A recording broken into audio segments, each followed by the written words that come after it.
Hello and welcome back guys. आपने tune in किया है स्टूडेंट अपडेट्स। और गाइज आज की इस वीडियो में हम बात करेंगे colleges and universities reopen update UGC new guidelines के बारे में। गाइज जैसे कि आप सभी जानते हैं, ऑल इंडिया में जितने भी कॉलेजेस होते हैं, यूनिवर्सिटीज होती हैं, ये सभी यूजीसी के अंडर होती है, यानी कि यूनिवर्सिटी ग्रांट कमीशन की अंडर होती है। और ये जितनी भी यहाँ पर यूजीसी की तरफ से गाइडलाइंस आती हैं, तो यहाँ पर सभी कॉलेजेस को, यूनिवर्सिटीज को इसको फॉलो करना पड़ता है। और आप ये भी जानते हैं कि यहाँ पर कोविड-19 की वजह से यहाँ पर बहुत लंबे समय से यहाँ पर स्टूडेंट्स की जो ऑफलाइन क्लासेस थी, यानी कि जो फिजिकली स्टूडेंट्स जो क्लासेस अटेंड करते थे, वो नहीं चल पा रही थी। और यहाँ पर ओनली यहाँ पर जो है ऑनलाइन क्लासेस स्टूडेंट्स की चल रही थी।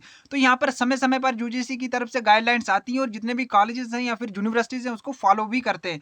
और यहाँ पर गाइज बताना चाहते हैं, यहाँ पर दोबारा से यहाँ पर यूजीसी ने कुछ गाइडलाइंस जारी की हैं थर्सडे को। गाइज कंप्लीट आज की इस वीडियो में हम डिस्कस करके आपको बताने वाले हैं कि यहाँ पर जो कॉलेजेस हैं या फिर यूनिवर्सिटीज हैं वो किस तरह से ओपन होंगी। वीडियो आपके लिए बहुत ही ज़्यादा इंपॉर्टेंट होने वाली है, सो आप इस वीडियो को एंड तक जरूर वॉच करें। वीडियो को स्टार्ट करने से पहले हम आपको बताना चाहते हैं कि अगर आप चैनल पर पहली बार विजिट कर रहे हैं तो चैनल को जरूर सब्सक्राइब करें और बेल आइकन को जरूर प्रेस करें, क्योंकि हम इसी तरह की अपडेट्स आपके लिए टाइम टू टाइम लाते रहते हैं।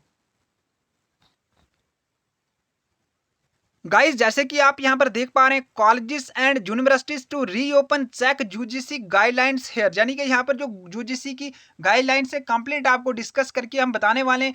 गाइज आप इस वीडियो को अगर बीच में स्किप करके चले जाएंगे तो आपको कंप्लीट इन्फॉर्मेशन नहीं मिलेगी, सो वीडियो को आप एंड तक जरूर वॉच करें। गाइज यहां पर आप देख पा रहे हैं, द यूनिवर्सिटी ग्रांट्स कमीशन यानी कि UGC November 5 2020 announce the new guidelines for reopening of universities and colleges across the country and Thursday, यानी कि थर्सडे को यहाँ पर कुछ गाइडलाइंस जो है यूजीसी ने दोबारा से जारी कर दी हैं और यहाँ पर कॉलेजेस और यूनिवर्सिटीज को लेकर। The universities across the country were closed on March 16 to contain the spread of novel coronavirus and subsequently a nationwide lockdown was announced on March 25। यानी कि 16 को यहाँ पर कॉलेजेस जो थे वो क्लोज हो चुके थे और यहाँ पर 25 मार्च को तो लॉकडाउन जो है स्टार्ट हो चुका था। The central universities and other centrally funded higher educational institution, the decision for reopening of campuses has been left to the vice chancellor and heads. However, for state universities and colleges, the respective state government will have to take a call the guideline set, यानी कि यहाँ पर जो guideline UGC की तरफ से जारी की गई है वहाँ पर बताया कि गाइज यहाँ पर बताना चाहते हैं कि जो यूनिवर्सिटीज या फिर कॉलेजेस होते हैं यहाँ पर दो टाइप्स के होते हैं। एक होते हैं सेंट्रल यूनिवर्सिटीज होती है और एक होती है स्टेट या फिर यूनियन टेरिटरी।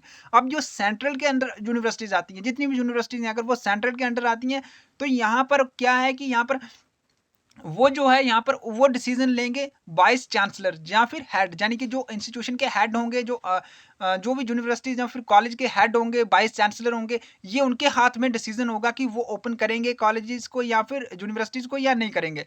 लेकिन जो स्टेट या फिर जूनियर टेरिटरी की जो कॉलेजेस हैं, ठीक है, जितने भी यहाँ पर कॉलेजेस हैं, अगर वो स्टेट या फिर जूनियर टेरिटरी के अंडर आते हैं, जैसे कि जम्मू यूनिवर्सिटी है, तो उसका जो डिसीजन है वो यहाँ पर गवर्नमेंट के अंडर होगा, यानी कि जो भी उस स्टेट की, जिस भी स्टेट की यूनिवर्सिटी है, कॉलेज है, तो वो डिसीजन लेके जो गवर्नमेंट होगी उस स्टेट की या फिर जूनियर टेरिटरी की।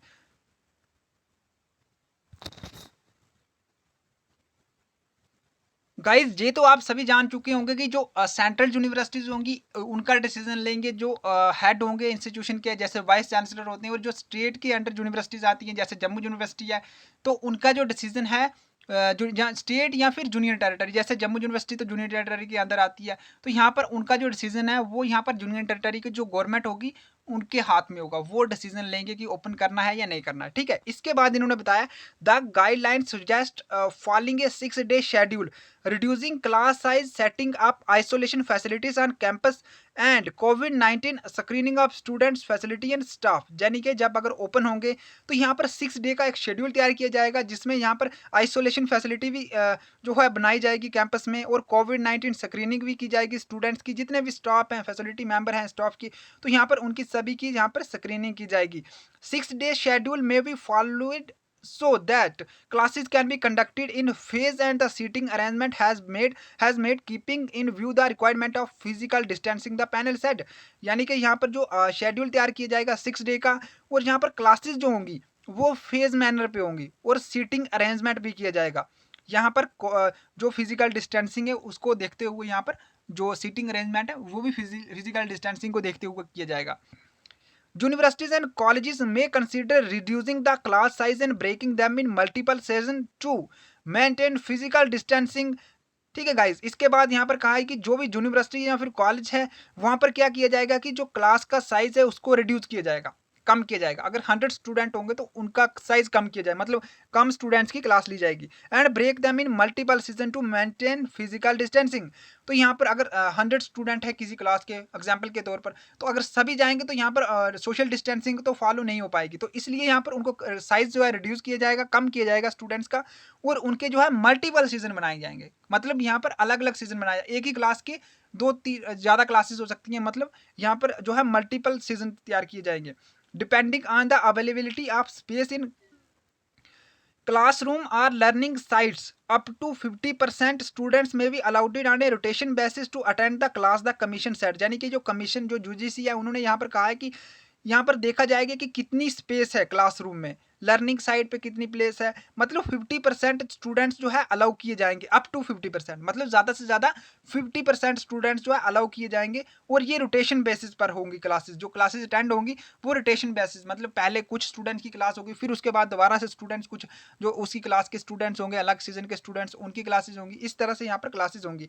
The commission has recommended that the teaching hour in a day में be extended according to the requirement of the institution. और यहाँ पर ये भी कहा है यूजीसी ने, जो कमीशन है वहाँ पर उन्होंने ये कहा है कि जो टीचिंग आवर है, यानी कि जो स्टूडेंट्स को टीच करवाएंगे, जब स्टडी करवाएंगे तो एक दिन में मतलब उसको एक्सटेंड किया जाएगा, मतलब टाइम ज़्यादा, मतलब टीचिंग आवर को ज़्यादा टाइम भी दिया जा सकता है। मतलब यहाँ पर जो है आपकी अगर क्लास आपका जो स्कूल का मतलब जो कॉलेज का टाइम होगा उससे ज़्यादा टाइम भी लिया जा सकता है, क्योंकि अगर मल्टीपल क्लासेस होंगी तो यहाँ पर टाइम को थोड़ा बढ़ाना पड़ेगा।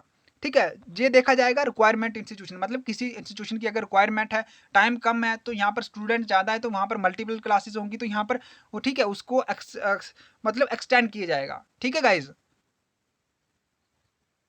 और गाइज यहाँ पर इन्होंने बोला है कि यहाँ पर also the universities and colleges have been asked to plan the opening of campus in a phase manner। यानी कि जो कैंपस के स्टूडेंट है वो भी यहाँ पर फेज मैनर पे ओपन किए जाएंगे, यानी कि फेजेस में ओपन किए जाएंगे, एकदम से ओपन नहीं होंगे जो कैंपस है।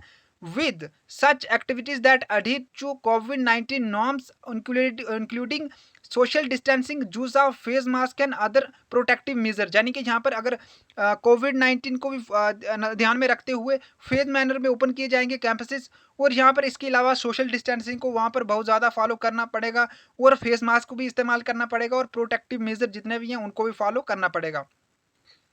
गाइज इसके बाद इन्होंने बोला है कि यहाँ पर the universities and colleges shall only be allowed to open if they are outside the contaminated zones। Further, students and staff living in contaminated zone will not be allowed to attend the colleges, the commission said। यानी कि जहाँ पर इन्होंने कहा है कि जो colleges या फिर यूनिवर्सिटीज़ हैं, वो यूनिवर्सिटीज़ या फिर कॉलेजेस जो है वो तभी ही ओपन किए जाएंगे जब वो कंटामिनेटेड जोन से बाहर होंगे, आउटसाइड ऑफ कंटामिनेटेड जोन्स होंगे। कंटामिनेटेड जोन्स वाले कॉलेजेस और यूनिवर्सिटीज़ को ओपन नहीं किया जाएगा।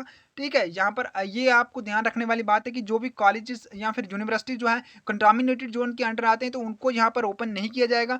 ये सिर्फ आउटसाइड ऑफ कंटामिनेटेड जोन जो भी कॉलेजेस यूनिवर्सिटीज़ आती हैं उनको ओपन किया जाएगा। Further, students and staff living यानी कि जो कंटामिनेटेड में जोन में स्टूडेंट्स या फिर स्टाफ मेंबर, जो भी टीचर्स या फिर स्टूडेंट्स जो भी अगर वो कंटामिनेटेड जोन में रहते हैं तो उनको अलाउ नहीं किया जाएगा कॉलेज में अटेंड करने के लिए क्लास। ये यूजीसी ने कहा है, जो कमीशन था उन्होंने ये कहा है, यूजीसी की तरफ से ये कहा गया है, यूनिवर्सिटी ग्रांट कमीशन की तरफ से। तो गाइज आप इस न्यूज़ को जितने भी इंडिया के बड़े न्यूज़ पोर्टल हैं वहाँ पर भी चेक कर सकते हो। और अगर आपको ये वीडियो अच्छी लगी तो लाइक ज़रूर करें, और आप हमें कमेंट करके बता सकते हैं कि आपको ये वीडियो कैसी लगी। इस वीडियो को शेयर ज़रूर करें। Thanks for watching.